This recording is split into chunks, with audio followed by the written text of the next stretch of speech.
But unfortunately, we grossly underutilize the powers of our brains. We don't even recognize the power of the brain. We grossly underutilize it and underestimate the power of the brain. We accidentally started limiting how to use our brain powers because nobody taught us how to use our brains. We started limiting how to use our brains by ourselves. And I want you to imagine the capacity of our brains. Someone told me, he said, our brain capacity is about the minimum 2.5 million terabytes. And I said, well, is it not limiting to even set a limit for the human brain? And he put it this way, he said, okay, pick your computer, pick a laptop, and now put a book inside it. You know, you have online books, right? So one book might weigh maybe 10 megabytes, or maybe let's say 100 megabytes. So imagine in your laptop, you can have 1,000 books.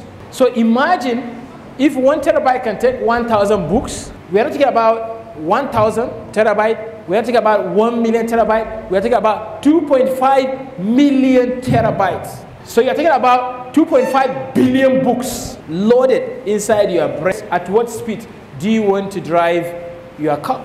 Do you want to stretch your brain? The decision is yours. The accelerator is on your toes. You press it the way you want. If you want to go 240 kilometers per hour, you can do that. If you want to go 1,000 kilometers per hour, 1 million kilometers per hour, the choice is yours. But the car, the vehicle, the brain is capable of driving any speed you drive it. So the brain has no fixed size. It's up to you to stretch it, to expand it. And remember, once expanded, it will never shrink back to its previous dimension. So always engage in brain toughness, in brain exercise to expand your brain. I'm going to share with you the 10 hacks that you can apply to unlock the powers of your brain. Nutrition, novelty.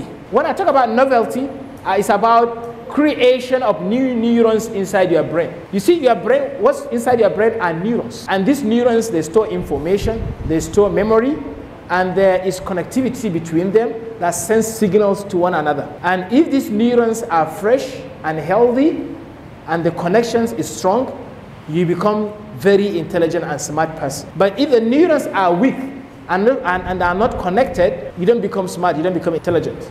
So you lose the power of your brain. So your job is now to create new neurons, to build neurons in your brain and enhance the connectivity between them. So as some neurons are dying, some are being born. So now how do you give birth to more neurons? And that's what we call neurogenesis and neuroplasticity, where they become strong and they communicate among themselves.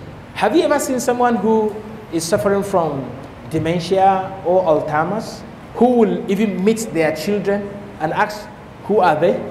He has forgotten that he has children. They have forgotten the names of their children. They have forgotten if they own the house or not. So because there are no neurons to store those information, he's just experiencing just the moment, and there is no history, there is no storage, because the neurons are the warehouse where you store information and you store memory, and they are deteriorated. There's no way he can store those information. And what happened to you in your old age is determined by what you do now. So you don't say, I have to wait until when I become old, then I will start taking care of my brain. It's too little, too late. If you want a healthy brain when you grow old, you start producing that kind of brain now. Because you can see an old man with a young brain. And on the other hand, you can see a young man with an old brain. So the choice is yours. So I will share with you what you do to build these neurons, enhance the connectivity. And mostly these neurons are created when you do two things. You see, these two things have been coming back over and over again. What you eat and how you exercise. If you don't do these things, what you are going to have is what we call memory lapses, mental fog, mental fatigue.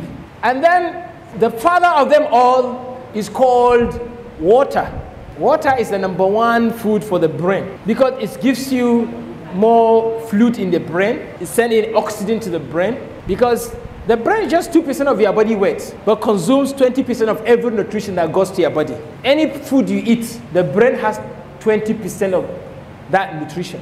And if you have headache, take water. If you have mental block, take water. If you forget things, take water. If you have anxiety, take water. Any mental problem you have, if you want to remember more things, take water.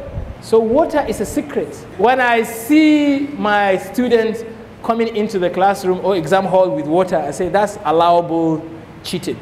You can come in with their water, because when you drink water, it enhances your brain power to remember things. So take a lot of water during the day. And when you wake up in the morning, you've already lost a lot of water during your sleep.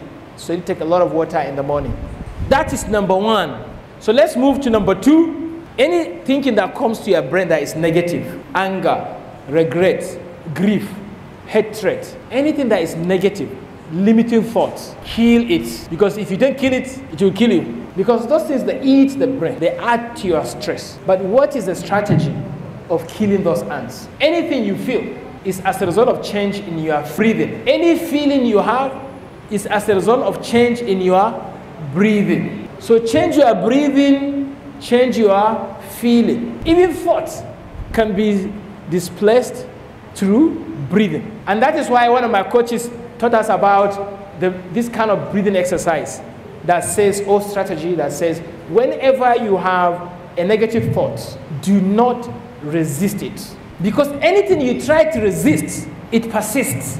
Anything you tell your brain, don't do it, that is the time when the brain will start doing it. If I say, don't think of a big black elephant, what are you doing just now? You are thinking about the big black elephant because you said don't do it. And anything you focus on, it grows. Anything you pay attention to, it grows. It's just like you picking a coin and put it as close as this to your eye. What can you see? The coin. All the vast mountain and the horizon before you will vanish. And the only thing you see is the tiny coin. The tiny coin now has become amplified and dominate your sight because you focus on it. You are bringing it closer and it becomes bigger. The next one is sleep. I talk about sleep. So talk about different types of sleepers. There are dolphins, there are lions, there are bears. We also have wolves. These are different types of sleep. But you see that the benefit of the sleep only come to you when you sleep during the biological hours of the sleep. Because the only benefit you get from the sleep is only when you sleep during the biological hours. And the biological hour of sleep starts from 10:30 p.m. to 6 a.m. That's the only time when you get the benefit. When you sleep, your body rests, relaxed, your tissue get replaced, you get sanitation and consolidation inside your brain. If you say, I'm going to sleep in the morning, you only pass out, but you are not sleeping. There's a difference between passing out and quality sleep. You can make sure that you have total darkness in your room. Your room temperature should be between 20 and 25 degrees Celsius. And make sure you have what I call the power down hour. Just 1 hour before you go to bed, switch off your phone, switch off all the lights, no screen, no TV, no phone, no computer. Because these lights, this screen on my computer, the screen on my phone, they are giving me what I call the blue light. And this blue light, it inhibits the secretion of melatonin. You need melatonin in your eye before you be in a state of parasympathetic mode.